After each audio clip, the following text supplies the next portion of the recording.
Bonjour à tous, je m'appelle Guy, j'ai la chance et l'honneur d'être le président de ce jury de thèse d'université.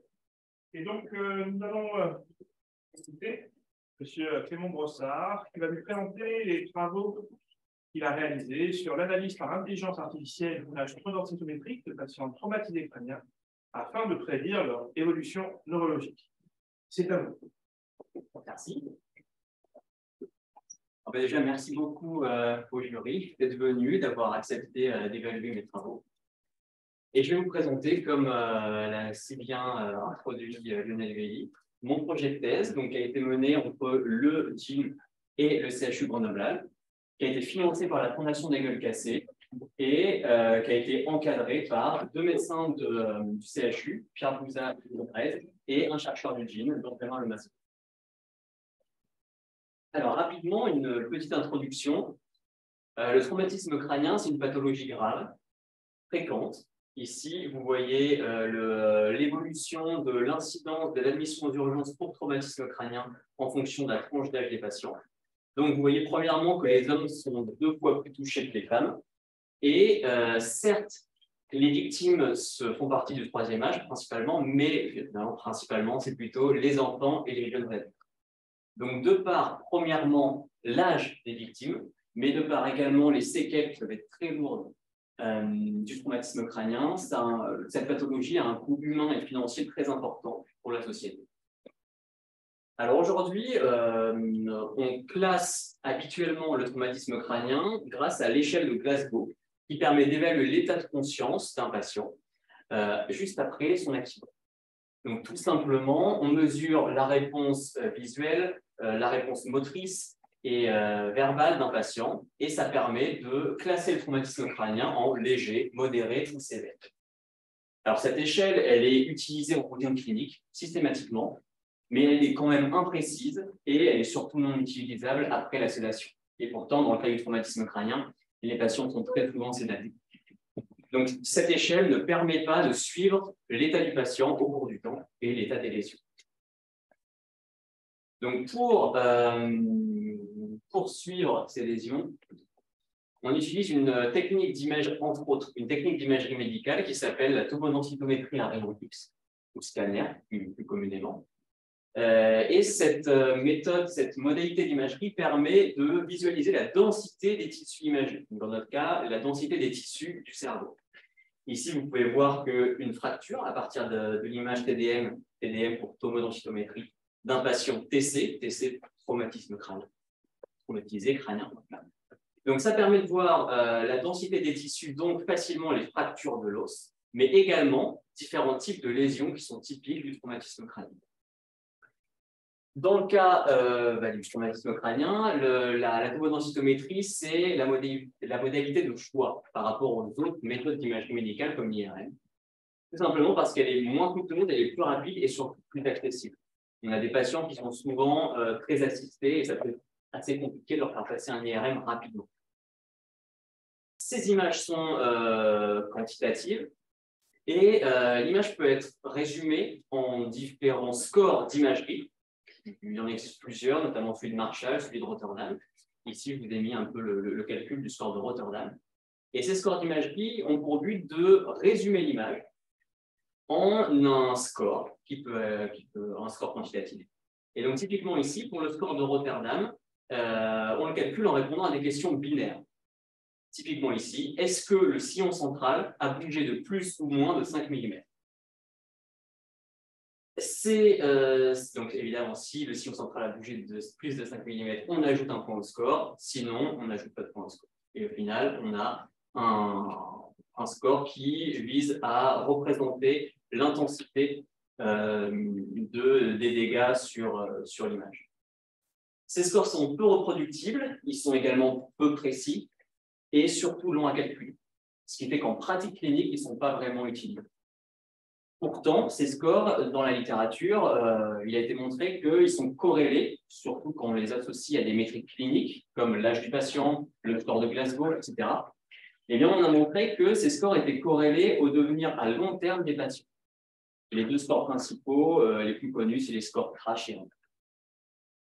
Donc, ces scores permettent à peu près de prédire l'état à long terme des patients traumatisés crâniens. Mais le souci, c'est que la prédiction à long terme de l'état neurologique d'un patient traumatisé crânien, eh bien, elle est dépendante de plusieurs facteurs, et des facteurs qui ne dépendent pas uniquement des lésions initiales ou de l'accident initial. En effet, quand on essaie de prédire un critère à 3 mois, 6 mois ou 1 an, eh bien, il y a plein de facteurs externes qui entrent en jeu. La qualité de la réanimation, les patients n'ont pas la chance d'être soignés à Grenoble, la rééducation, mais aussi l'environnement socio-économique. De plus, une prédiction à long terme, dans le cas à 3, 6 ou 1 an, 3, 6 mois ou 1 an, eh bien, elle aide pas du tout le réanimateur à guider la prise en charge du patient. Elle est très importante pour le patient lui-même, bien sûr, mais pas pour la prise en charge dans la phase aiguë, c'est-à-dire dans les premiers jours après l'accident. Par contre, si on arrivait à prédire un critère à court terme, donc c'est-à-dire pendant la phase aiguë en réanimation, eh bien, ça permettrait au réanimateur d'adapter la prise en charge, de mieux informer les familles, mais aussi de définir des différents types de profils d'évolution du traumatisme crânien, et ainsi, si on se met du point de vue recherche, par exemple, de faire des cohortes qui sont plus homogènes. Alors, dans ce contexte global, on a commencé une thèse, j'ai commencé une thèse, dont l'objectif principal, c'est d'apporter une aide effective via l'imagerie à la prise en charge aiguë des patients traumatisés crâniens. Donc, cet objectif global, il peut se décomposer, se diviser en 4 sous-objectifs qui sont, premièrement, exploiter les images tomodensitométriques acquises en routine clinique, puisque ça ne sert à rien d'étudier une image obtenue par une séquence IRM qui est faite dans seulement 2 labos en France. Vraiment utiliser les données qui sont acquises en routine clinique. Prédire un critère utile aux cliniciens, donc à court terme. Étudier la robustesse des outils aux données de soins courants. Si on développe des outils et qu'ils ne fonctionnent que sur les données d'une étude de recherche qui sont généralement moins artefactées, un peu plus propres, ça ne servira pas vraiment à l'étude aux soins courants. Et finalement, de mettre à disposition tous les outils développés à disposition des cliniciens. Donc, pour répondre à tous ces objectifs, durant les 3 ans de mon doctorat, j'ai mené 5 études différentes. Parmi lesquelles, l'étude 4, une prédiction du profil lésionnel futur du patient par une approche empirique. Une étude 5, l'étude de la variabilité introduite sur les images tomodensitométriques par les différents protocoles d'acquisition. Et 3 autres études qui sont celles dont je vais vous parler aujourd'hui. Donc, on va commencer par la première, c'est-à-dire la prédiction du niveau d'intensité thérapeutique nécessité par un patient traumatisé crânien à partir de son profil lésionnel initial, c'est-à-dire à l'arrivée à l'hôpital. Voilà. Alors, un peu de contexte.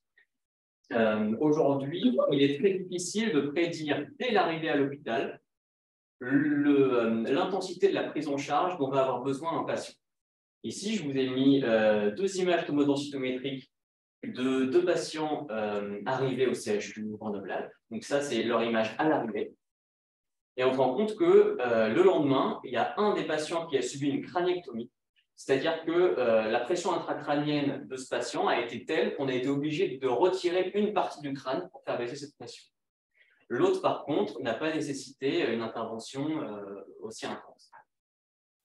Si on regarde un peu le profil lésionnel de ces patients, à l'œil nu, on peut dire que ils semblent avoir en tout cas une hémorragie extradurale, de volume d'alaire à peu près équivalent, placé à peu près dans la règle.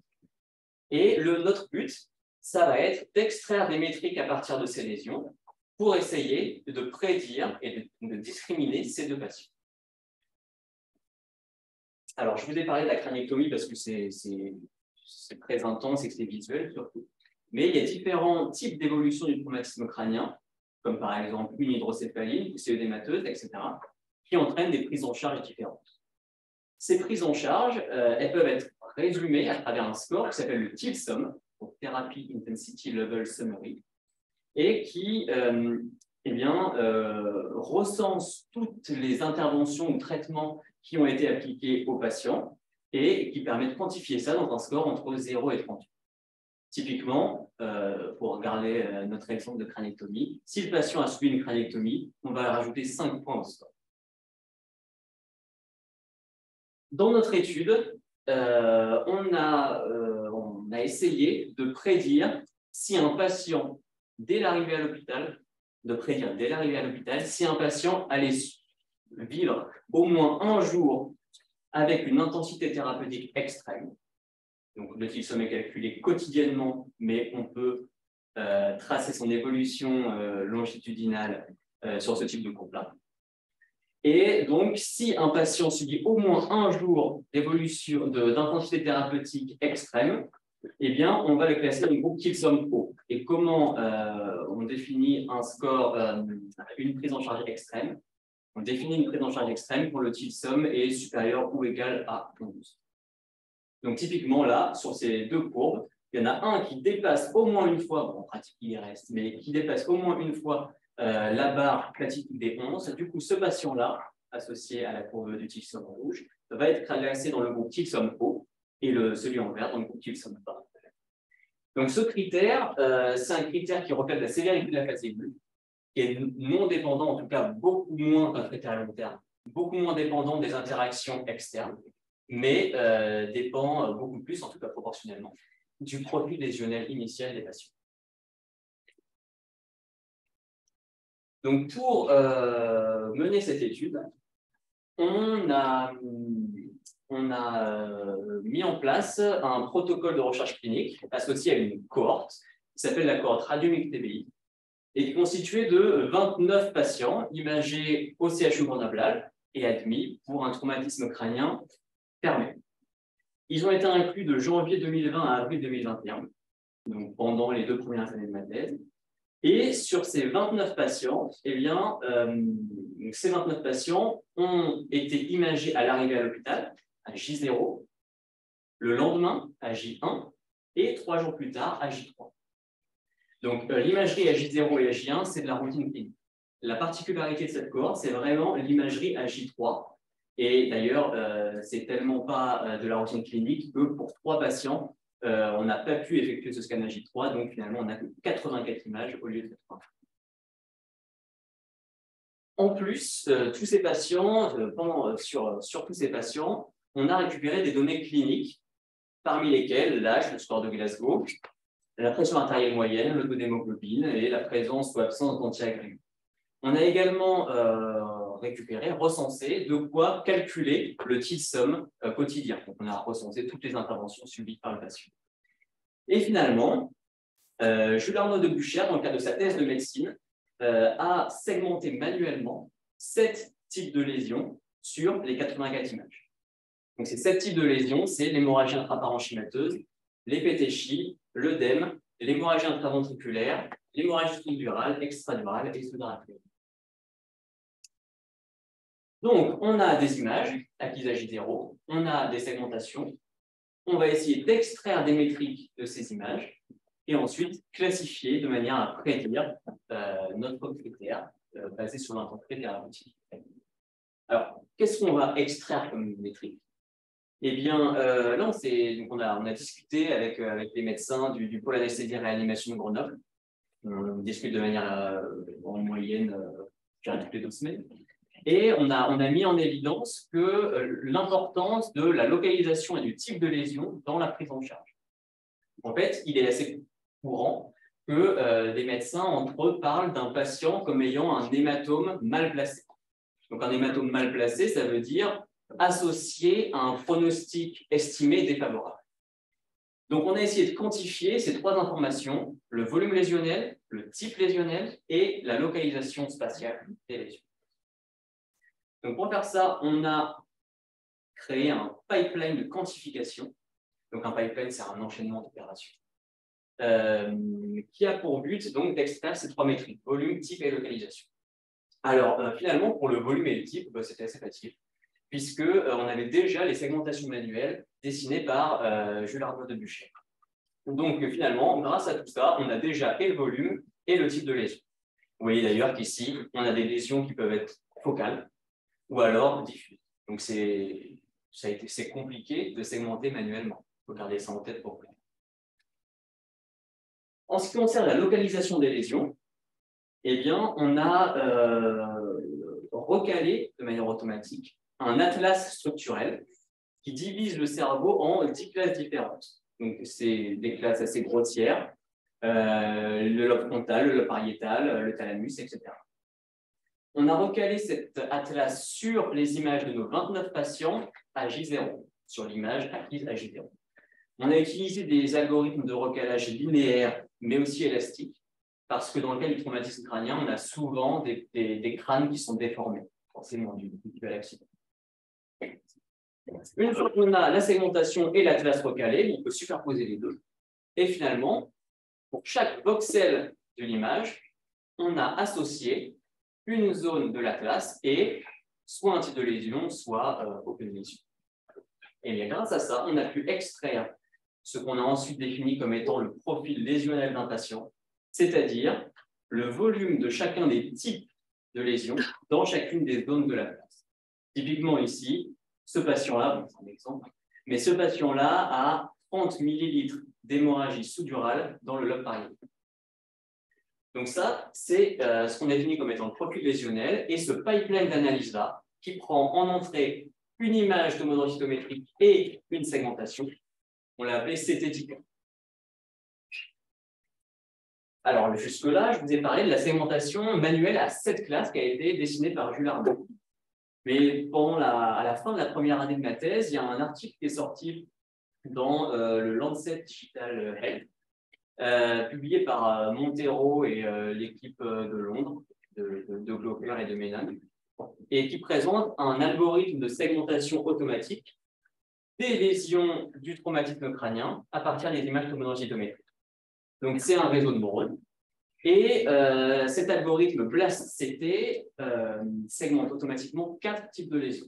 L'hémorragie intraparenchymateuse, l'œdème, l'hémorragie intraventriculaire et l'hémorragie extra-axiale. Alors là, on peut se rendre compte qu'il y a une passerelle entre nos deux segmentations. La segmentation à 7 classes, elle est plus précise, mais on peut obtenir à partir de la segmentation à cette classe une segmentation avec ces 4 classes-là en fusionnant les hémorragies sous-durales, extradurales et sous-arachnoïdiennes en hémorragie extra-axiale. Et les PTCHI, on peut les mettre dans l'hémorragie intraparenchymateuse parce que finalement, c'est à peu près la même chose, même si ce n'est pas dû au même mécanisme. Donc, finalement, on a une segmentation manuelle à 7 classes, une segmentation automatique à 4 classes, et on a pu finalement réduire la précision de notre segmentation manuelle à 7 classes pour obtenir une segmentation manuelle, mais à 4 classes. Ici, vous voyez que les deux différentes lésions, donc en vert, là, c'est de l'hémorragie sous-durale, et en bleu, de l'hémorragie sous-arachnoïdienne, eh bien, elles ont été fusionnées dans un vert assez foncé ici, en hémorragie extra-axiale. On voit également que la segmentation automatique de BLAST par rapport à la segmentation manuelle, il y a l'air d'avoir des différences assez importantes, mais on pourra y revenir plus tard. À partir de ces 3 segmentations, on a pu appliquer notre pipeline CT-DICA d'extraction de métriques et donc obtenir 3 jeux de métriques différents. À partir de ces jeux de métriques et avec des données cliniques et des scores d'imagerie, on a pu appliquer un pipeline de classification constitué d'une normalisation, d'un sous-échantillonnage, d'une sélection de métriques et d'un classifieur pour ensuite prédire notre critère. Est-ce que le patient dont on a extrait les métriques va appartenir au groupe qu'il somme bas ou qu'il somme haut? Alors, généralement, quand on fait ce genre d'études de classification, on divise notre cohorte entière en un jeu d'entraînement pour entraîner le pipeline, un jeu de validation pour le valider, c'est-à-dire fixer les valeurs optimales des hyperparamètres, et un jeu de test pour évaluer le pipeline. Le souci, c'est que dans notre cas, on dispose de très peu de données, seulement 29 patients. Et si on divise nos jeux de 29 patients en 3 jeux différents, entraînement, validation, test, eh bien, il y a des grandes chances que ces jeux ne soient pas homogènes en termes de profil des patients. Et donc, que ça biaise notre entraînement et ainsi tout le développement de notre modèle de prédiction. Donc, pour pallier cette limitation, on a appliqué une procédure de validation croisée imbricée. Alors, juste avant ça, on a quand même divisé, et on y reviendra plus tard, notre cohorte radiomique. On a gardé 6 patients, on les a mis de côté, et on a travaillé pour le moment que sur le jeu de développement. Sur ce jeu de développement, on a appliqué la validation croisée imbriquée qui permet, sur tout le jeu de développement, d'entraîner, de valider et d'évaluer notre pipeline de classification. Donc en fait, une validation croisée imbriquée, c'est simplement 2 boucles de validation croisée qui sont imbriquées, d'où le nom. Et donc la boucle interne, elle a pour but d'entraîner et de valider le pipeline, et donc de fixer les valeurs optimales des hyperparamètres de ce pipeline sur le petit jeu d'entraînement et de validation ici, pour ensuite que le modèle défini ici puisse être évalué sur ce petit ensemble bleu. Ensuite, la boucle externe de cross-validation, une validation croisée externe à 6 ensembles, eh bien, elle va répéter cette opération-là de manière à évaluer le pipeline défini sur ce jeu d'entraînement-là et l'évaluer sur ce petit jeu bleu d'évaluation. Donc, on a effectué une validation croisée externe à 6 ensembles, c'est-à-dire qu'on a 6 petits ensembles bleus comme ça, et on a répété la procédure 10 fois avec des répartitions différentes. Ce qui veut dire qu'au final, on a pu évaluer notre pipeline sur 60 différents petits ensembles bleus. Et étant donné qu'on a utilisé comme métrique d'évaluation l'air sous la courbe ROC, l'AUC, eh bien, on a obtenu 60 différentes AUC. Et ces 60 différentes AUC, elles représentent le pouvoir prédictif de notre pipeline de classification à partir des métriques d'entrée pour prédire notre critère de sortie. Donc, c'est ce qu'on a fait, on a appliqué tout ça, et voici les résultats de la validation croisée imbriquée. Donc ici, je vous présente les valeurs moyennes et l'écart type des 60 AUC. Premièrement, on voit qu'avec, si on met uniquement des données cliniques à l'entrée de notre pipeline, eh bien, on arrive à prédire notre critère avec une AUC de 54%. Mais en pratique, on n'arrive pas à le prédire. Si on ajoute des scores d'imagerie sur de Marshall et sur de Rotterdam, on augmente et on arrive à 66%. Par contre, si on applique notre pipeline Cetetica de quantification à partir de la segmentation automatique BLAST, on arrive à 60%, ce qui est quand même un peu moins qu'avec les métriques cliniques et les scores d'imagerie. Par contre, quand on passe avec la segmentation manuelle à 4 classes, on arrive à 74%, et à 7 classes, on arrive à des résultats significativement meilleurs à un score de moyen de 89%. Donc, avec ces résultats, on peut conclure qu'on arrive à peu près à prédire un niveau extrême d'intensité thérapeutique à court terme à partir du profil lésionnel initial du patient. Le meilleur modèle, ici, le modèle de prédiction à 7 classes, on a pu un peu regarder quelles métriques étaient les plus importantes pour la prédiction, et on s'est rendu compte que les 2 métriques les plus influentes sont le volume d'hémorragie sous-durale dans le lobe frontal et le volume d'hémorragie sous-durale dans le lobe pariétal. Et ça, c'est à peu près cohérent, c'est cohérent en tout cas avec la pratique clinique, mais également avec le peu de littérature qu'il y a sur le sujet.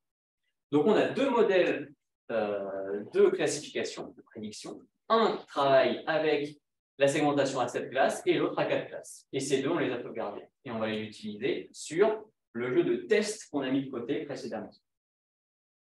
Donc, si on applique, on extrait nos métriques grâce au pipeline Cetetica sur les 6 patients qu'on a mis de côté, et on applique ces métriques, on applique plutôt notre modèle de classification sur ces métriques, on obtient le groupe prédit de chacun de ces patients.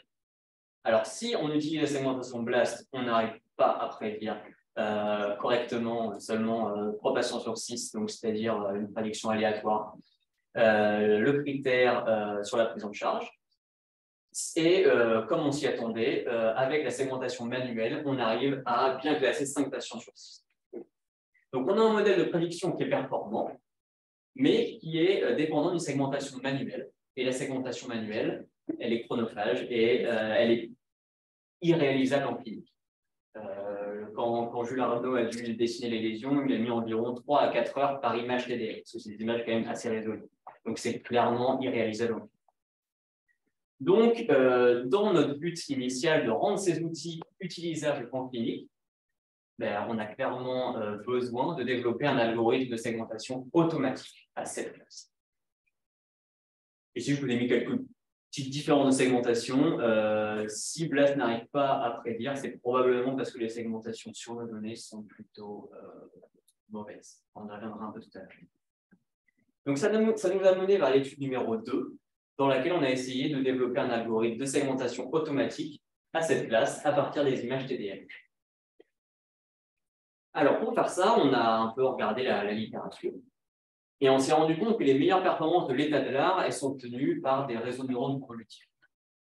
Le souci, c'est que ces réseaux de neurones convolutifs, ils nécessitent beaucoup de données d'entraînement.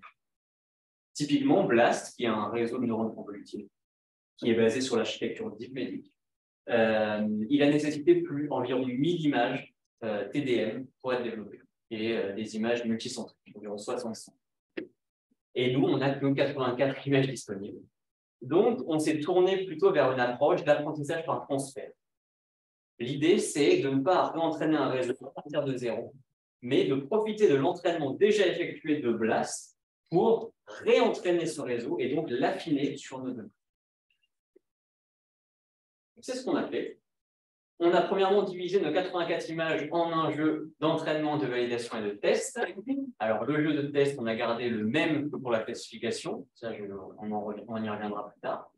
Et pourquoi on a utilisé un jeu d'entraînement, un jeu de validation, un jeu de test, alors que dans l'étude 1, je vous ai dit que ce n'était pas le plus pertinent? Eh bien, c'est parce que là, l'entraînement d'un réseau de neurones, c'est très long. Typiquement là, on met plus de 300 heures pour entraîner un modèle. Donc, on ne peut pas, comme dans le cas de la validation croisée imbriquée, multiplier à l'envi nos entraînements. On est limité par un facteur physique.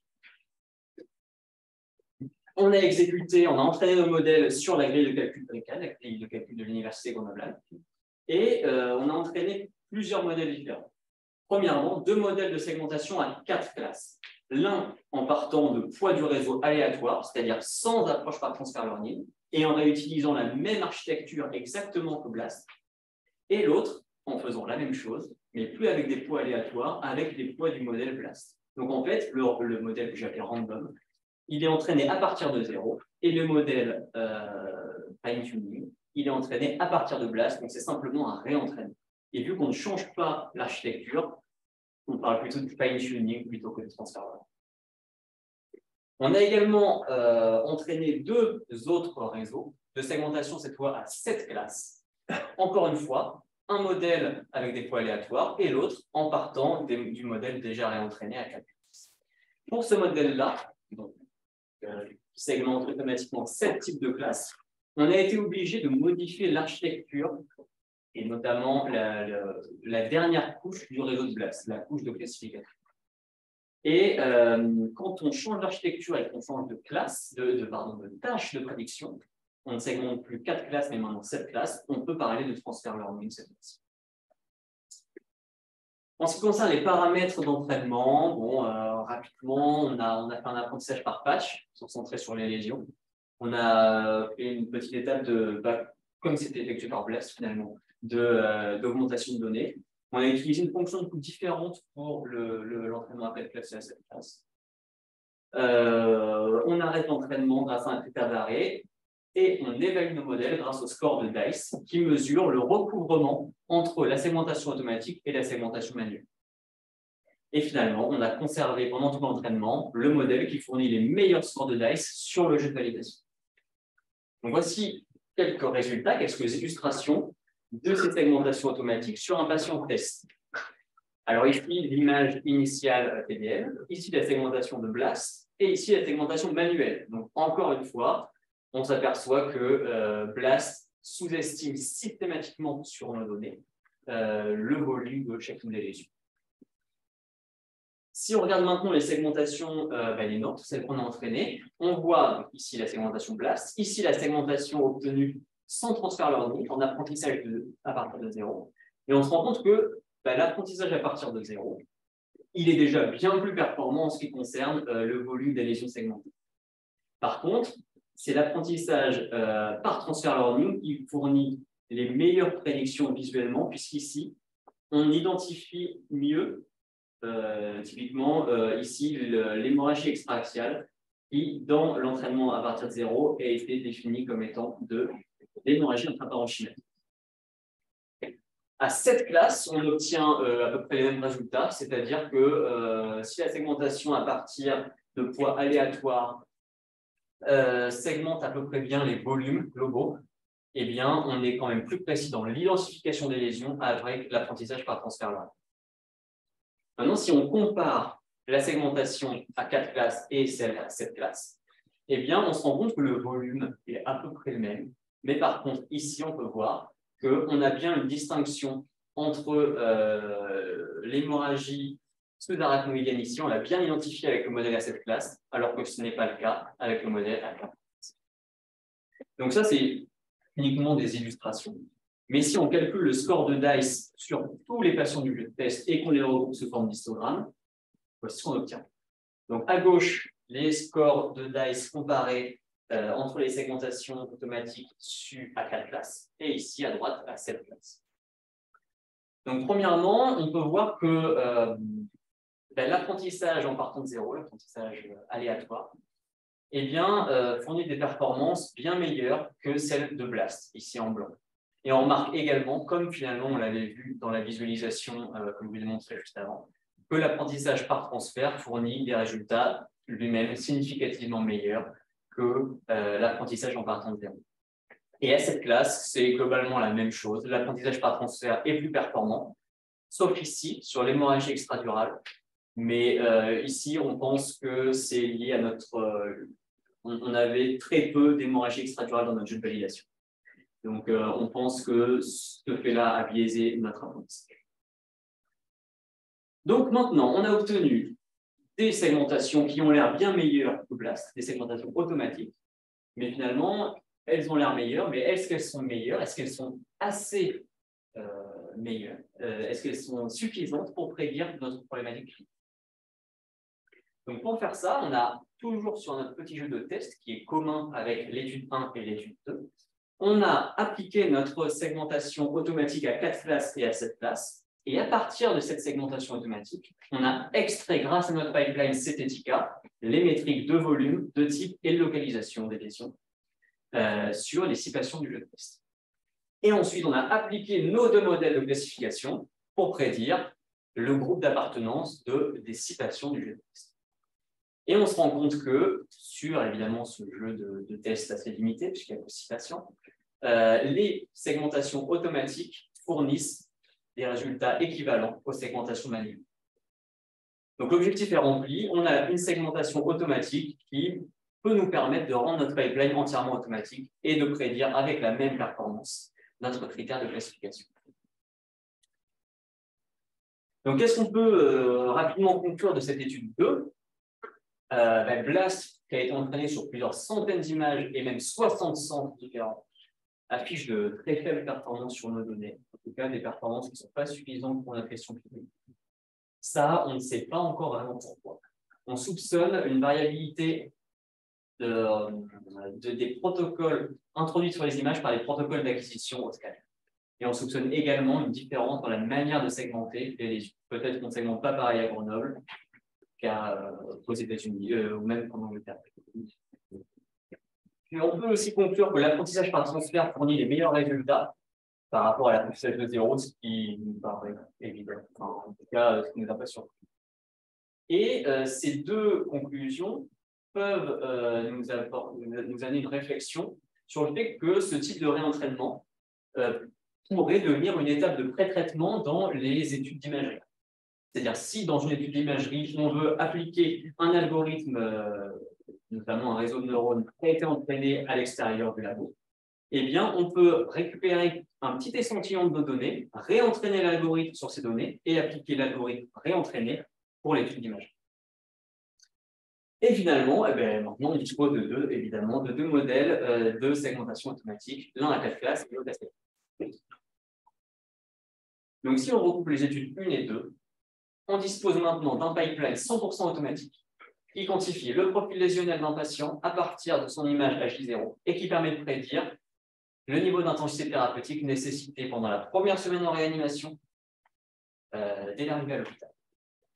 Ces deux outils, ils ont été à peu près validés sur un jeu de données interne, mais dans le but toujours de tester la robustesse de nos outils, on a monté une autre petite étude de recherche avec un protocole de recherche clinique pour récupérer les images de 12 patients traumatisés crâniens et imagés au CHU Grenoble, mais qui ont un profil lésionnel un peu différent de ceux de la cohorte radiomique TBI. C'est des traumatismes légèrement moins graves.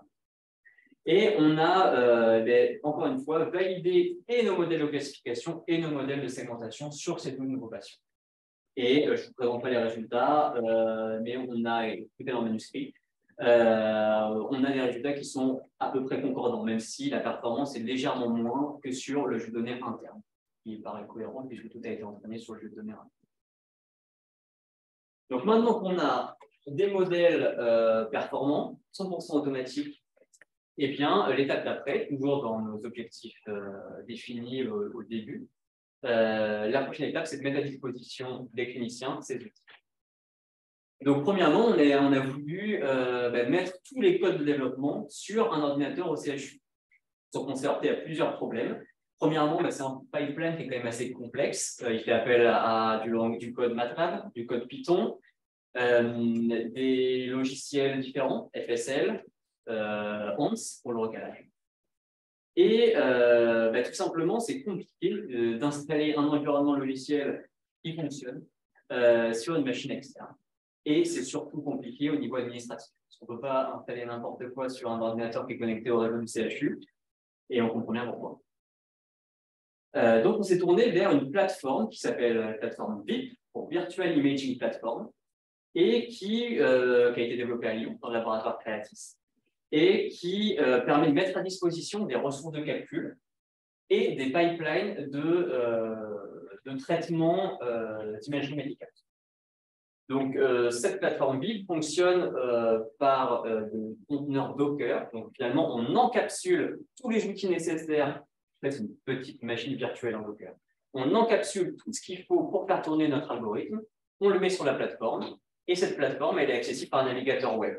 Ce qui fait qu'aujourd'hui, n'importe qui peut se connecter à la plateforme BIP, sélectionner notre pipeline Cetetica, mettre en entrée le fichier NIFTY au format NIFTY du patient traumatisé crânien, lancer l'exécution qui va se faire à distance sur CPU ou GPU, qui accélère le traitement, et 6 minutes plus tard en moyenne, récupérer les 3 types de métriques dont je vous ai parlé lors de l'étude 1, c'est-à-dire le volume lésionnel par type de lésion, par localisation. On fournit également les segmentations et l'atlas local. Donc, ce temps de 6 minutes par patient, on considère qu'il est cohérent avec la pratique clinique. Donc, si on revient maintenant un petit peu sur l'utilisation de nos données qu'on a utilisé pendant les 2 premières études que je vous ai présentées. Pour l'étude 1, on a utilisé les patients H0, enfin les images à H0. L'étude 2, on a utilisé les images H0, H1 et H3, mais pour la segmentation, on les a utilisées de manière à peu près indépendante. Là, on n'a pas vraiment étudié l'évolution lésionnelle des lésions au cours du temps. Pourtant, on peut représenter cette évolution lésionnelle à l'échelle d'une population grâce à des diagrammes qui s'appellent les diagrammes de Sankey. Et on voit ici donc le volume à l'échelle de la population radiomique TBI, donc sur les 29 patients, des 7 différents types de lésions J0 et les mêmes J1. Et on voit laquelle se transforme globalement en laquelle. La première chose qu'on peut voir, c'est que l'œdème, c'est la lésion qui progresse le plus entre J0 et J1. Et ça, c'est cohérent avec la pratique clinique, puisque l'œdème, généralement, il est poussé œdémateuse au niveau périlésionnel. Et finalement, l'œdème, c'est ce qu'on essaie d'éviter en réanimation. Ce qui nous a mené à l'étude 3, qui a eu pour but de discriminer par l'analyse radiomique l'évolution de l'hémorragie intraparenchymateuse. Alors, donc, le diagramme de Sankey que je vous ai présenté juste avant, il permet d'étudier l'évolution lésionnelle à l'échelle de la population, mais on peut aller de manière un peu plus précise à l'échelle du patient et même du voxel. Puisqu'ici, je vous ai mis pour un patient l'image et la segmentation à J0 et pour ce même patient l'image et la segmentation à J1. Et en superposant ces deux segmentations, on peut obtenir une nouvelle segmentation avec plein de nouvelles classes qui, finalement, représente l'évolution lésionnelle de chacun de ces voxels. Typiquement ici, le petit vert, c'est du tissu 5 qui est devenu le démateux AG1. En rose, c'est du tissu de l'hémorragie intraparenchymateuse AG0 qui est resté d'hémorragie intraparenchymateuse AG1. Notre hypothèse pour cette étude, c'est qu'il existe dès J0 une information quantifiable qui permet de discriminer les lésions et les lésions d'évolution différente, les tissus lésionnels d'évolution différente entre J0 et J. On s'est d'abord concentré sur l'évolution de l'hémorragie intraparenchymateuse, simplement parce que c'est la lésion qui se transforme le plus en œdème, si on enlève évidemment le tissu sain, qui n'est pas une lésion, et l'œdème, ça reste souvent de l'œdème. Donc on a extrait 3 régions d'intérêt, l'HIP, donc l'hémorragie intraparenchymateuse, qui vient du tissu sain, celle qui stagne, et celle qui devient de l'œdème. Donc on a extrait sur tous nos patients ces régions d'intérêt. Et on se rend compte que sur nos 29 patients, il y a à peu près 20 patients, par exemple, il y a 40 patients, qui ont au moins un voxel d'HIP H0 qui se transforme en tissu sain AG1. Donc pour cette classe, 20 sur 29, 20 sur 29 ici aussi, et 18 ici. Donc ce qui fait au final 58 différentes régions d'intérêt. Sur ces différentes régions d'intérêt, on a extrait des métriques radiomiques. Les métriques radiomiques, c'est des métriques qui sont calculées à différentes échelles temporelles et différents ordres statistiques. Différentes échelles spatiales, pas temporelles, et qui visent à représenter une image et une région d'intérêt. Donc, typiquement, c'est des métriques qui visent à quantifier la texture de l'image ou la forme d'une région d'intérêt.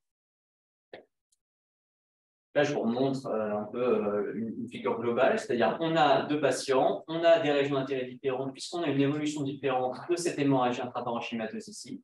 Sur les 3 régions différentes, en vert, jaune et orange, on extrait les métriques radiomiques et on va essayer de trouver des différences entre ces 3 régions. Pour faire ça, on va utiliser un pipeline de classification et une validation quadrant-imbriquée, comme à l'étude 1. Et voici les résultats.